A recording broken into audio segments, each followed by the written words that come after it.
నమస్కారం. Welcome to Narada talks. మనమందరం టెంపుల్‌కి వెళ్ళినప్పుడు ఫస్ట్ చేసే పని ఏంటో తెలుసా? అవును. గంట మోగించడం. కానీ ఒకసారి ఆలోచించారా? ఎందుకు మనం బెల్ మోగిస్తాము?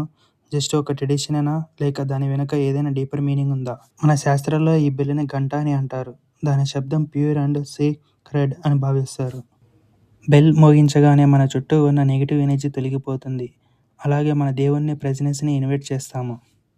దేవుడి ముందు బెల్ మోగించడం అంటే ఒక రకంగా చెప్పాలంటే, "ఓ స్వామి నేను వచ్చాను.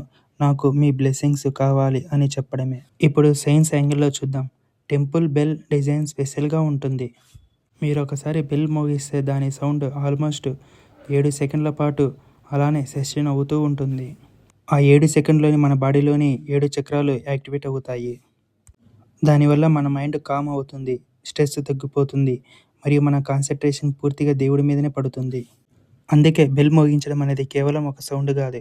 ఇది మనసు, శరీరం మరియు ఆత్మని దైవంతో కనెక్ట్ చేసే ఒక డివైన్ వైబ్రేషన్.